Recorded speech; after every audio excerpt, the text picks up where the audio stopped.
Mereka orang-orang yang menta'zimkan, mengagungkan, mentakdiskan, mensucikan kubur tertentu, kubur para nabi, kubur orang-orang saleh dia.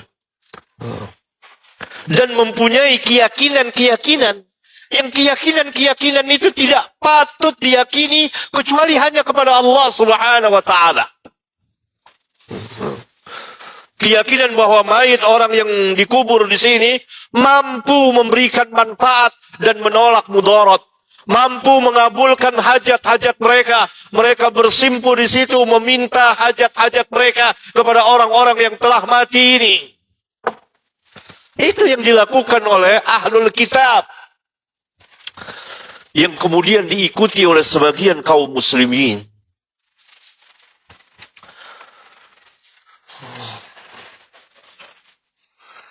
Mereka meminta hajat-hajat mereka kepada orang-orang yang telah mati. Ini kuburiyun. Karena kuburiyun itu, atau kuburiyah, adalah orang-orang yang tadi mengagungkan, membesarkan, mensucikan kubur orang-orang yang mati, orang-orang tertentu, dan mempunyai keyakinan-keyakinan, yang keyakinan-keyakinan itu tidak patut diyakini kecuali hanya kepada Allah Tabaraka wa ta'ala.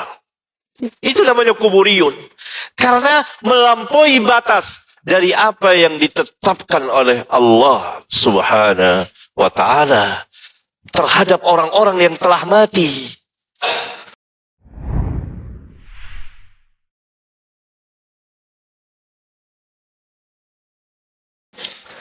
An Abi Abdurrahman Abdullah bin Umar bin Al-Khattab radhiyallahu anhuma qala, dari Abu Abdurrahman, ini kunyahnya bagi Abdullah bin Umar bin Khattab, anak dari Umar bin Khattab, seorang yang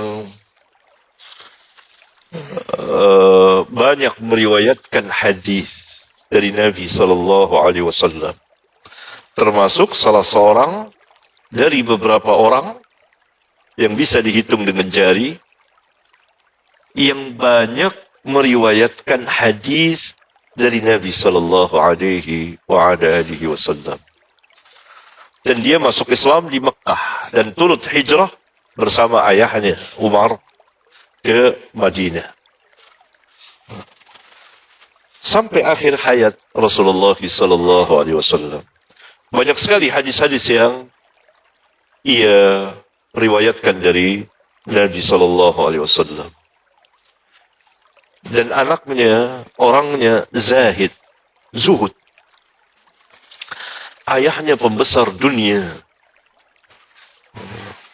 yakni Khalifah Umar. Tapi ia tidak tertarik sama sekali dengan jabatan. Dia ilmu, ulama. Mengapa demikian? Karena Nabi SAW telah mentarbiyahnya, mendidiknya dari sejak ia usia muda, remaja.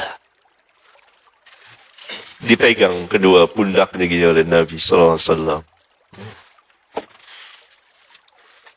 Kun fid dunya ka'annaka gharibun aw 'abirus sabil. Hadis sahih riwayat Bukhari. Jadilah engkau di dunia seperti orang asing. Dunia bukan tempatmu selamanya. Pasti engkau akan meninggalkannya. Kampung halamanmu di akhirat. Kun fid dunya ka'annaka gharib. Jadilah engkau hidup di dunia ini seakan-akan orang asing. Aw abiru sabil, atau orang yang sedang mengadakan perjalanan, safar, berhenti di suatu tempat, kemudian melanjutkan perjalanannya. Hadis ini Nabi SAW, walaupun hadis Nabi SAW bersifat umum untuk seluruh golongan. Tapi Nabi SAW pertama kali bersabda kepada seorang pemuda remaja, belasan tahun. Kalau Nabi SAW mengatakan bersabda kepada orang tua, kepada bapaknya, atau orang-orang tua dari kalangan para sahabat yang sudah hampir meninggalkan dunia ini, itu tidak aneh. Tapi Nabi SAW bersabda kepada seorang remaja. Antum tahu remaja, pemuda, hatinya membara di dalam kehidupan dunia ini.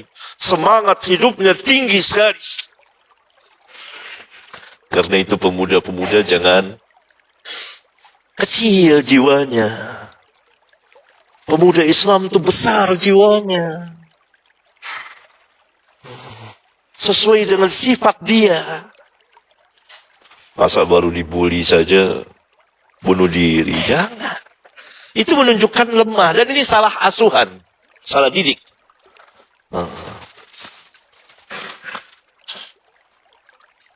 Pemuda jiwanya besar,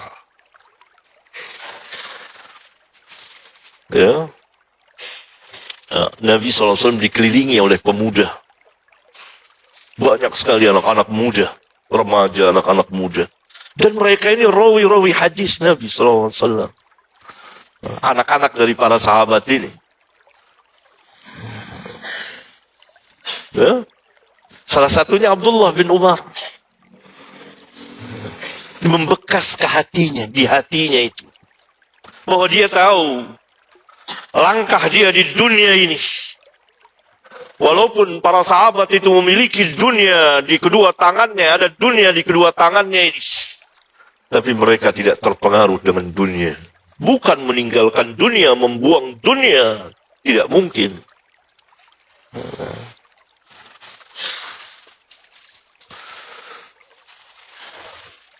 Di kemudian hari Abdullah bin Umar menjadi pemuda, menjadi orang-orang yang zahid di dalam kehidupan dunia yang fana ini. Dan tujuannya akhirat. Dan seluruh para sahabat itu jisimnya di dunia, hatinya terpaut di akhirat. Padahal mereka memiliki kehidupan dunia. Apa yang tidak dimiliki oleh para sahabat? Katakan kepada saya. Semuanya. Kekayaan mereka memilikinya. Wilayah mereka memilikinya dari timur sampai barat, masyrik sampai maghrib. Kekuasaan mereka memilikinya. Apa yang tidak dimiliki? Setelah Nabi SAW wafat, para sahabat menguasai dunia. Tapi Nabi mereka SAW mengajarkan kun fid dunya ka'annaka gharibun aw 'abirus sabil. Untuk membedakan, berbeda dengan orang-orang kufar yang sangat mencintai dunia dan terbenam dalam kehidupan dunia, sehingga mereka meninggalkan keimanan kepada Allah dan Rasul-Nya. Kaum muslimin tidak boleh mengikuti langkah mereka, orang-orang kufar itu. Begitulah Abdullah bin Umar, ceritanya banyak sekali. Salah satu hadis yang ia riwayatkan, dia berkata, Sami'tu Rasulullah SAW yaqul. Ini menunjukkan bahwa beliau mendengar langsung dari Rasulullah SAW. Aku pernah mendengar Rasulullah SAW bersabda, Buniyal Islamu ala khamsin, syahadati an la ilaha illallah wa anna Muhammadar Rasulullah, wa iqamis salati, wa ita'iz zakati, wal haji wa sawmi Ramadan. Kemudian Imam Nawawi mengatakan rawahul Bukhari wa Muslim. Artinya dari Abu Abdurrahman Abdullah bin Umar bin Khattab radhiyallahu anhuma, dia berkata, aku pernah mendengar Rasulullah sallallahu alaihi wasallam bersabda, Islam itu dibangun di atas 5 perkara. yakni bangunan Islam itu. Pertama, bersyahadah, bersaksi bahwa tidak ada satupun Tuhan, kita terjemahkan ilah, Tuhan, yang berhak diibadahi dengan benar melainkan Allah. Dan sesungguhnya Muhammad itu Rasul Allah, utusan Allah. Ini asas Islam. Hilang ini, maka hilanglah Islam. Asasnya adalah bersyahadah. Nanti dalam riwayat lain dijelaskan apa yang dimaksud dengan bersyahadah kepada Allah Subhanahu wa taala. Yang kedua, mendirikan salat. Ini antum atau kita sekalian perlu membaca ayat-ayat Al-Quran. Apa yang dimaksud dengan mendirikan salat? Iqamatus salat. Allah berulang kali berbicara tentang salat, puluhan kali. Silahkan antum membacanya. Nanti antum akan melihat, menyaksikan. Oh, begini mendirikan salat. Ya, dibaca ya. Berani? Bisa? Mau? Bingung? Paham nggak apa yang saya ngomong? Paham? Antum? Siapa yang paham? Paham? Apa? Abdullah, apa? Apa yang saya ngomong? Rukun Islam. Iya, rukun Islam. Apa yang dimaksud dengan mendirikan salat? Ya, lihat apa kata Allah di dalam Al-Quran tentang mendirikan salat. Paham? Berarti antum perlu membaca Al-Quran dari awal sampai akhir. Yang hadir di sini atau yang mendengarkan melalui televisi, radio, lihat apa yang dimaksud mendirikan salat, sehingga kita tahu.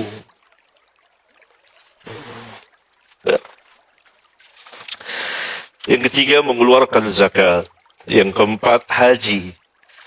Dan kelima, saum, puasa di bulan Ramadan. Imam An-Nawawi berkata, riwayat Bukhari dan Muslim. Kemudian hadis sahih ini dari saya dan seterusnya. Riwayat Bukhari dan Muslim dan Tirmidzi serta An-Nasa'i dan selain mereka, yakni banyak yang meriwayatkan hadis ini. Susunan lafaz hadis dari riwayat Imam Bukhari nomor sekian. Demikian juga Muslim dalam salah satu riwayatnya dan Nasa'i, kecuali keduanya tidak membawakan lafaz syahadat kepada Rasulullah sallallahu alaihi wasallam. Faedah di situ. Di dalam salah satu riwayat Muslim dengan lafaz, ini dia. An Ibn Umar an Nabi sallallahu alaihi wasallam qala buniyal Islamu ala khamsatin ala an yuwahhadallahu wa fi riwayatin ala an yu'badallahu wa yughfara bima dunahu wa iqamis salati wa ita'iz zakah wa siyami ramadan wal hajji. Faqala rajulun al-hajju wa siyamu ramadan. Qala la, siyamu ramadan wal hajj. Hakadha sami'tuhu min Rasulillah sallallahu alaihi wasallam. Dari Ibnu Umar, dari Nabi sallallahu alaihi wasallam, beliau bersabda, Islam itu dibangun di atas 5 perkara. 1, atas ditauhidkannya Allah. Dalam salah satu riwayat, atas diibadahinya Allah dan dikufurkannya yang selainnya. Ini tafsir syahadat la ilaha illallah. Yaitu apa? Ayyuhadallah. Ditauhidkannya Allah. Dalam riwayat yang lain, ayyu'badallah. Ayyu'badallahu. Diibadatinya Allah. Tidak boleh beribadah kepada selain Allah. Dan yang kedua, wa yughfara bima dunahu, dan dikufurkan sesembahan selain Allah. 2, menyembah Allah, beribadah hanya kepada Allah, mentauhidkan Allah dalam beribadah kepadanya, dan kafir kepada sesembahan-sesembahan yang disembah oleh manusia. Apabila syarat yang kedua tidak terpenuhi, yaitu kafir kepada sesembahan selain Allah, maka kita tidak menunaikan hak la ilaha illallah. Walaupun kita memahaminya, mengerti, tahu tentang syahadat, dan kita tidak menyekutukan Allah, tapi kita tidak mengkafirkan, tidak bersikap kafir terhadap segala sesembahan yang disembah oleh manusia selain Allah Tabaraka wa Ta'ala, maka kita tidak menunaikan hak la ilaha illallah. Perhatikan lafaznya, ala ayyubadallahu wa yukfara bima dunahu. Atas diibadahinya Allah dan dikufurkannya yang selain Allah. Itu la ilaha illallah, mentauhidkan Allah. Apabila manusia meminta-minta kepada selain Allah, maka dia melakukan syirik. Apabila mengetahui, mengatakan bahwa sebagian orang-orang itu, orang-orang yang telah mati itu dapat mendatangkan manfaat dan menolak mudarat, maka orang yang meyakini itu telah melakukan kesyirikan. Nah, ini tauhid, murni tauhid. Tidak boleh syirik sekecil apapun. Dan wajib kafir kepada sesembahan selain Allah Tabaraka wa Ta'ala. Kemudian yang kedua, sama seperti tadi, mendirikan salat. Ketiga, mengeluarkan zakat. Dan keempat, saum di bulan Ramadan. Serta kelima, dan ibadah haji. Riwayat sebelumnya, haji disebut rukun yang keempat. Riwayat ini disebut haji rukun yang kelima. Berarti riwayat sebelumnya ini dijelaskan ya. Kemudian seorang laki-laki berkata, haji, kemudian saum Ramadan. Yani ketika Abdullah bin Umar menceritakan hadis itu di hadapan tabi'in, dan ia menyebut haji rukun kelima, saum Ramadan rukun keempat, maka ada orang yang membantahnya. Haji dulu, baru saum. Yani haji keempat, baru saum yang kelima.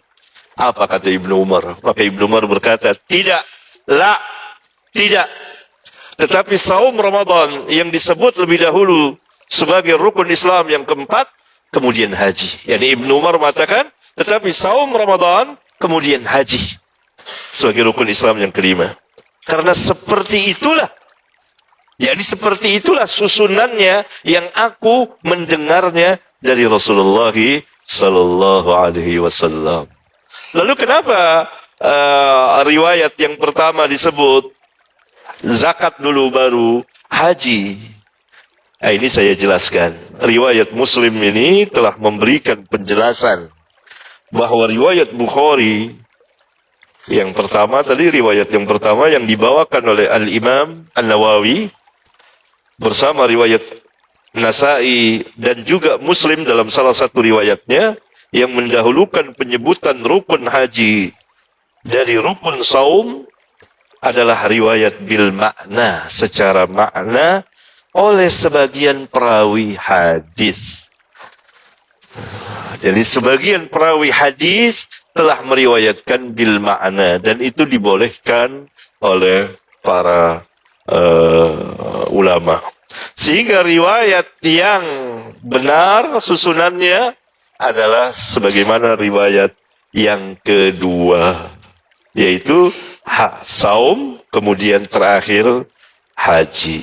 Ini sebagaimana telah dijelaskan oleh Al-Hafidh Ibnu Hajar dalam kitabnya Fathul Bari di Syarhil Bukhari.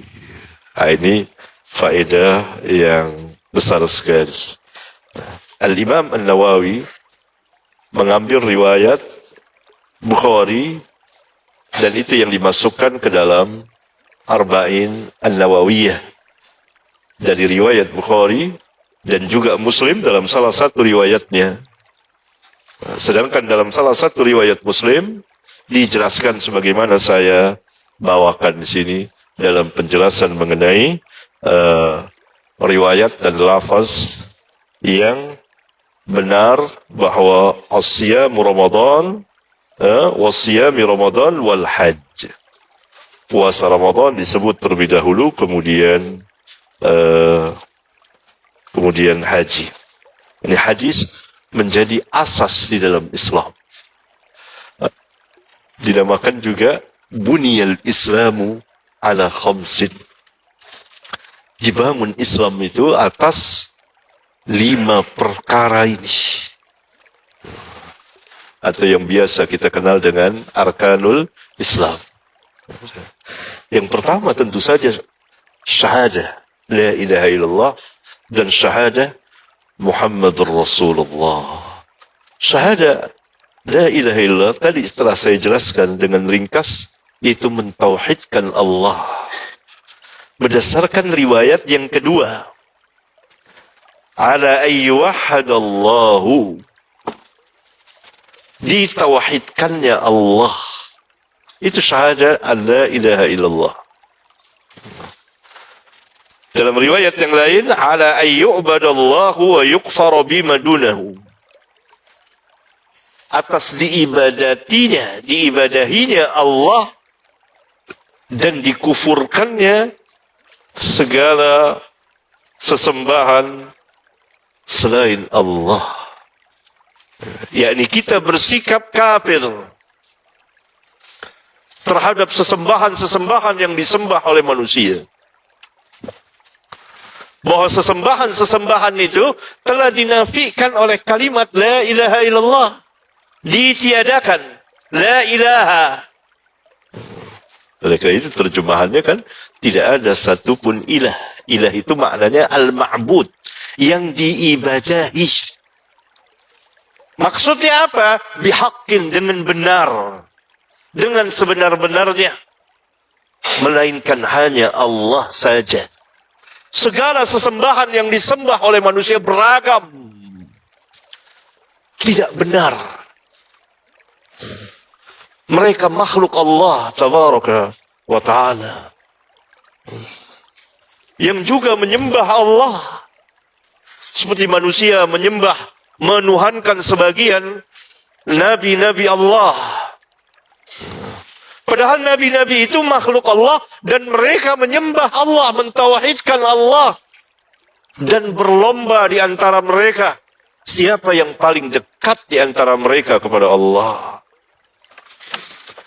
Manusia menyembah, menuhankan orang-orang salihin, padahal orang-orang salihin itu makhluk Allah dan mereka beribadah kepada Allah. Tetapi sekarang mereka diibadahi oleh sebagian manusia.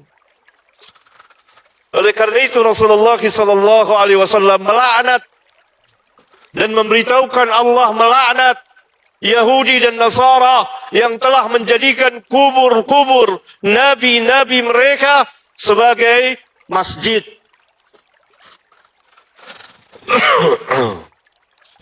La'natullah 'alal yahud wan nasara ittakhadhu qubur anbiya'ihim masajid. Laknat Allah kepada orang-orang Yahudi dan Nasara yang telah menjadikan kubur-kubur nabi-nabi mereka sebagai masjid. Masjid di hadis tersebut, hadis itu sahih riwayat Bukhari dan Muslim. Bukan masjid seperti yang sekarang kita ada di sini. Maksudnya tempat peribadatan mereka. Kalau Nasara ya membuat gereja. Kalau Yahudi membuat bi'ah. Ya. Menunjukkan bahwa mereka itu kuburiyun. Orang-orang yang mensucikan, mengagungkan kubur ahlul mayit itu lebih dari apa yang telah ditentukan oleh syariat.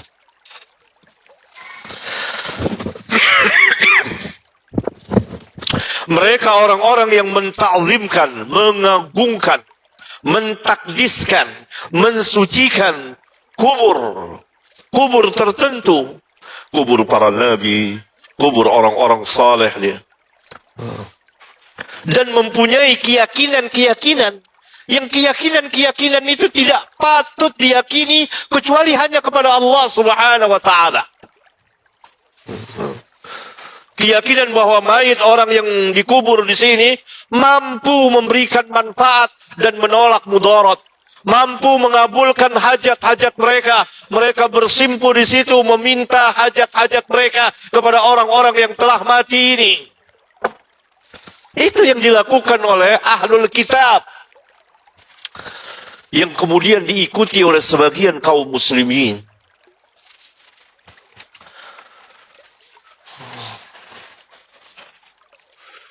Mereka meminta hajat-hajat mereka kepada orang-orang yang telah mati. Ini kuburiyun.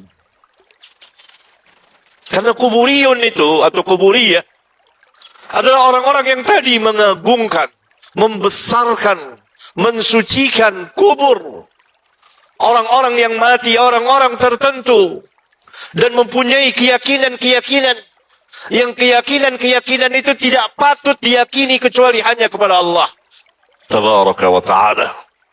Itu namanya kuburiyun. Karena melampaui batas dari apa yang ditetapkan oleh Allah Subhanahu wa ta'ala terhadap orang-orang yang telah mati. Dari menziarahi misalnya kuburnya. Dalam Islam diajarkan sunnah menziarahi kubur. Dahulu pernah dilarang oleh Rasulullah. Dalam hadis riwayat Al-Imam Muslim, kuntu nahaitukum an ziyaratil kubur. Nah, lihat, perhatikan lafaznya. Kuntu nahaitukum an ziyaratil kubur. Dahulu aku pernah melarangmu dari menziarahi kubur. Karena para sahabat baru saja masuk Islam. Dan kesyirikan pertama kali di permukaan bumi itu karena bersikap melampaui batas, berlebihan, al-gulu terhadap orang-orang saleh yang telah mati. Maka dilarang, ditutup pintu ini. Setelah para sahabat kuat tauhidnya. Ini pentingnya tauhid. Karena itulah Islam dibangun di situ. Tauhid ini, tauhid.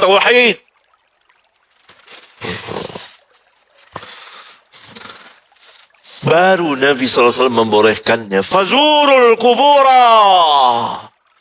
Maka ziarilah kubur-kubur itu.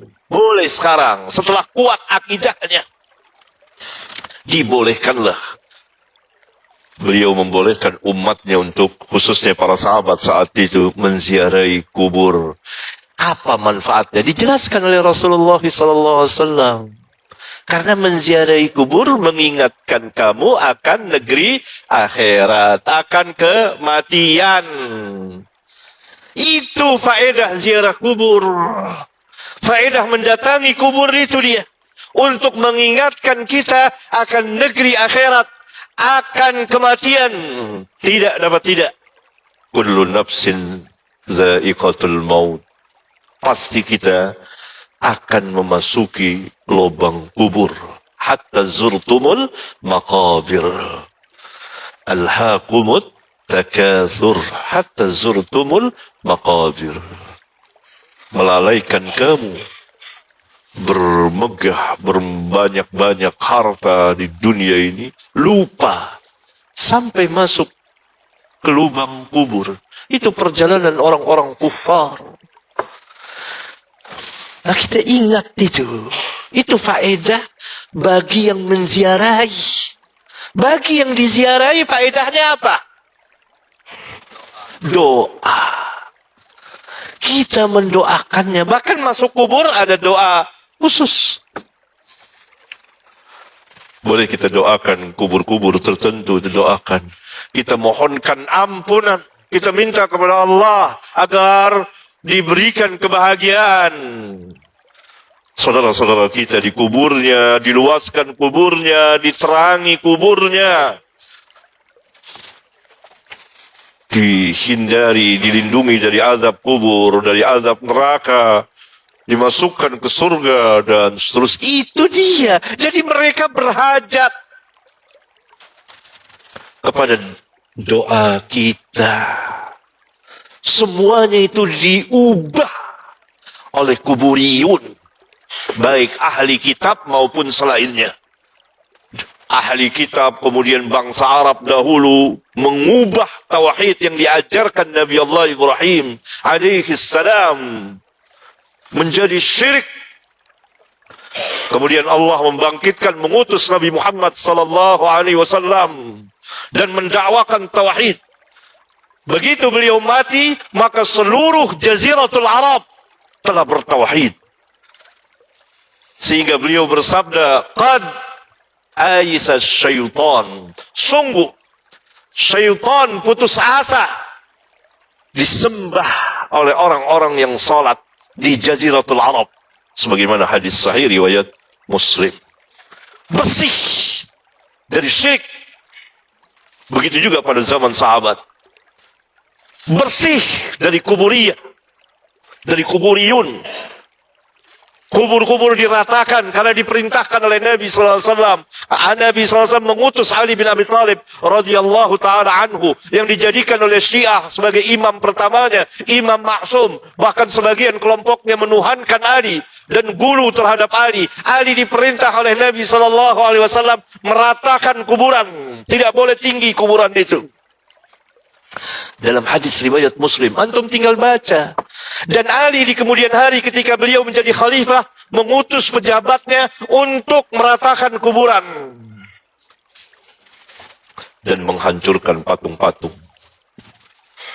Sebagaimana Nabi SAW mengutus beliau, kata beliau kepada pejabatnya, "Maukah aku mengutusmu sebagaimana Rasulullah SAW mengutusku? Tidak engkau biarkan kubur yang tinggi, melainkan harus engkau ratakan. Tidak boleh dibangun, dijadikan kubah, ditembok di ini, dibuat rumah dan lain sebagainya. Harus diratakan. Hanya tinggi sekedar galian.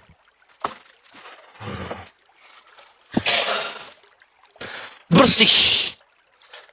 Begitu juga pada zaman tabi'in. Setelah selesai 3 kurun yang terbaik ini yang Nabi SAW sabdakan, khairun nas qarni, thumma alladhina yalunahum, thumma alladhina yalunahum, dalam hadis mutawatir riwayat Bukhari, Muslim dari jamaah para sahabat. Sebaik-baik manusia yang hidup di masaku sahabat. Kemudian yang sesudah mereka yang hidup di masa sahabat, siapa? Tabi'in. Kemudian yang sesudah mereka, orang-orang yang hidup di masa tabi'in, yaitu tabi'ut tabi'in. Baru muncul pertama kali yang menciptakan, yakni menjadikan kubur sebagai sesembahan, orang-orang Syiah Rafidah. Pertama kali memasukkan ke dalam Islam. Mengikuti jejak Ahlul Kitab. Semua diubah. Padahal yang disyariatkan itu 2. Manfaat bagi yang menziarahinya, yaitu mengingatkannya akan kematian. Dan manfaat bagi yang diziarahi. Kalau yang kita ziarahi itu kubur muslim. Karena menziarahi kubur, Nabi SAW bersabda secara umum. Kalau orang ziarah kubur orang-orang non-muslim, tentu tidak boleh didoakan. Kubur muslim doakan. Manfaat. Semuanya diubah. Mereka bersimpul di kubur, meminta langsung atau dengan perantara mereka minta kepada Allah, ya Allah, saya meminta kepadamu dengan kebesaran orang yang dimakam dikubur di sini, wali fulan dan seterusnya. Ini tidak pernah ada ajarannya di dalam Islam. Kubur ditinggikan dan lain, semuanya diubah. Nah, itu kuburiyun. Dan itu dapat menafikan, bahkan menafikan tauhid. Ini syahadah la ilaha illallah. Panjang kalau kita bicarakan. Tidak cukup satu majelis. Bahkan sepanjang hayat harus berbicara. Belajar tauhidullah. Tidak akan pernah lepas. Pernahkah Nabi SAW meninggalkan pengajaran tauhid? Tidak pernah. Dalam riwayat Bukhari, Muslim dan lain-lain, beliau sudah rebah. Rebah sudah beliau. Hampir datang kematian, kata rawi Aisyah Ummul Mukminin, karena beliau meninggal di sisinya, bersamanya, yakni di pelukan Aisyah radhiyallahu taala anha. Tiduran beliau, kemudian menyelimuti mukanya dengan khamisah, selimut yang bercorak, bergambar, tetapi bukan gambar yang bernyawa. Lama gitu, tutup mukanya gini. Kepanasan beliau, buka. Maka beliau bersabda, la'natullah 'alal yahud wan nasara ittakhadhu qubur anbiya'ihim masajid. Laknat Allah atas orang-orang Yahudi dan orang-orang Nasara. Mereka telah menjadikan kubur-kubur nabi-nabi mereka sebagai tempat peribadatan mereka. Hampir mati. Tidak lepas dari mengajarkan tauhid kepada umatnya. Aisyah mengatakan, yuhadziru ma sana'u. Beliau memperingati umatnya akan kelakuan perbuatan ahlul kitab yang menjadikan kubur-kubur nabi-nabi mereka sebagai tempat peribadatan. Jangan diikuti. Karena itu para sahabat memelihara, menjaga kubur Nabi SAW. Tidak terlihat sama sekali.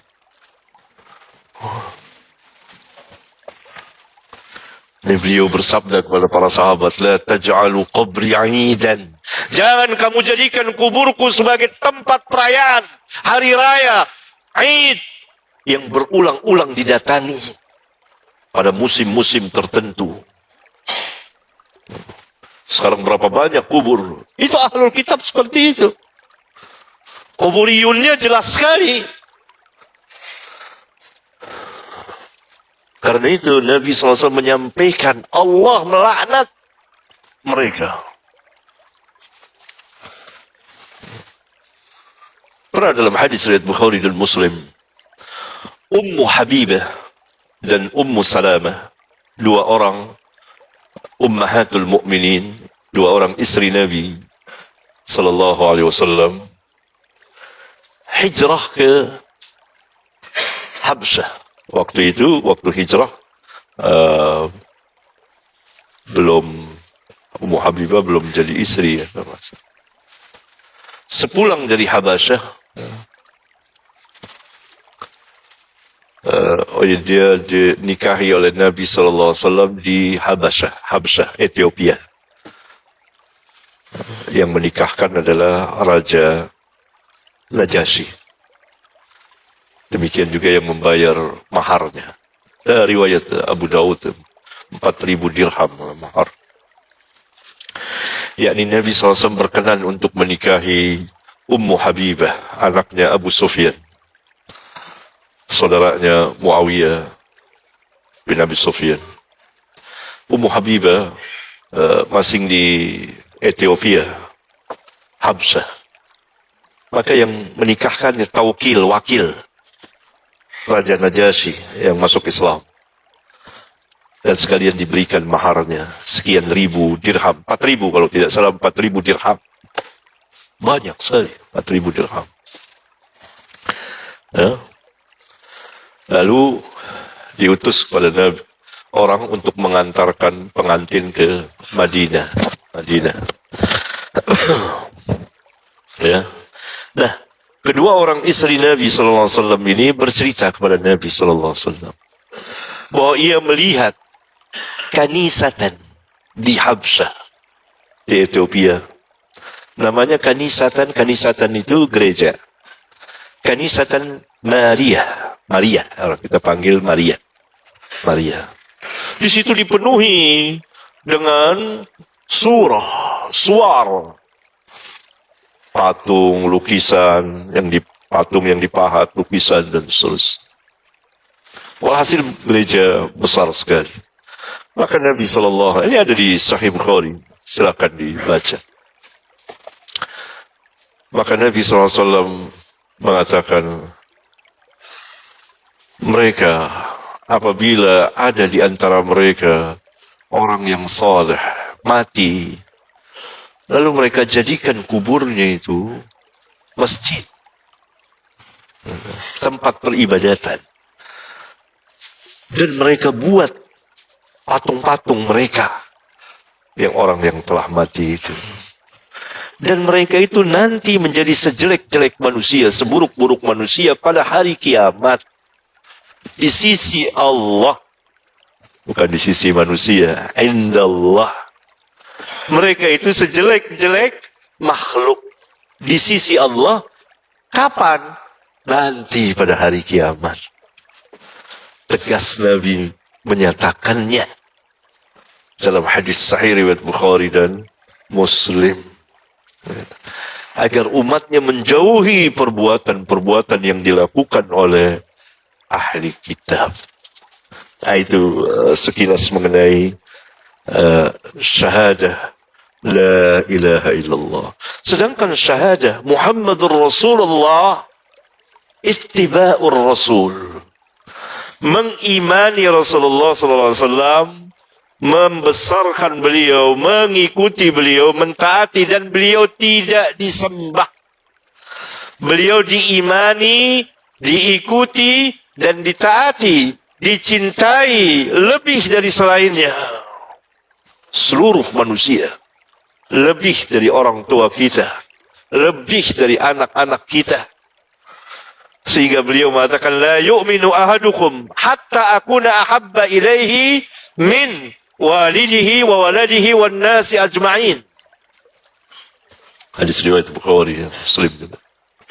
Tidak beriman salah seorang kamu, yakni tidak sempurna keimanan salah seorang kamu, sehingga aku lebih dicintai dari orang tuanya, anaknya, dan seluruh manusia. Kecintaan kita harus lebih besar kepada Nabi yang mulia sallallahu alaihi wasallam. Beliau tidak diibadati, tapi ditaati, diimani, ditaati, diikuti, ittiba'ur Rasul. Firman Allah di dalam Al-Quran, surat awal surat Ali Imran, Qul in kuntum tuhibbun Allah fattabi'uni yuhibbukumullah wa yaghfir lakum dhunubakum. Katakan hai Muhammad kepada mereka, orang-orang yang menyatakan cinta kepada Allah, cinta kepada Tuhan, tapi tidak beriman kepada Nabi Muhammad SAW, pengakuannya bohong, dusta. Allah katakan, jika benar-benar kamu mencintai Allah, ikutilah aku, ikuti Nabi Muhammad SAW. Dengan pertama tentunya mengimani beliau, beriman kepada beliau sebagai Nabi dan Rasul terakhir yang Allah utus untuk seluruh manusia dan jin, dengan membawa syariat yang lengkap, membawa mukjizat terbesar dari seluruh mukjizat para Nabi dan Rasul, dan diikuti, ditaati. Qul in kuntum tuhibbunallaha fattabi'uni. Pasti yuhibbukumullah wa yaghfir lakum dzunubakum. Itu keutamaannya dua. Orang yang mengimani, beriman pada Nabi yang mulia sallallahu alaihi wasallam, kemudian dia ittiba'ur Rasul di dalam beragama, maka Allah akan mencintainya dan mengampuni dosa-dosanya. Dan diulang-ulang oleh Allah, ati'ullah wa ati'ur rasul, di berbagai tempat di dalam Al-Quran. Man yuti'ur rasul faqad ata Allah, barang siapa yang mentaati Rasul, maka sungguh ia telah mentaati Allah. Berpuluh kali Allah mengulang ketaatan pada Rasul. Itu syahadat Muhammadur Rasulullah. Tentunya yang tertinggi masuk adalah mengimaninya. Kalau orang beriman kepada Allah semata, tidak beriman kepada Nabi yang mulia sallallahu alaihi wasallam, dia mengesahkan Allah, Tuhan Maha Esa, Tuhan Maha Besar, dan seterusnya.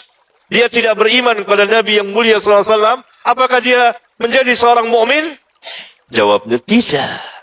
Ini hadisnya. Tidak menjadi seorang mukmin sampai dia beriman kepada Nabi Muhammad sallallahu alaihi wasallam.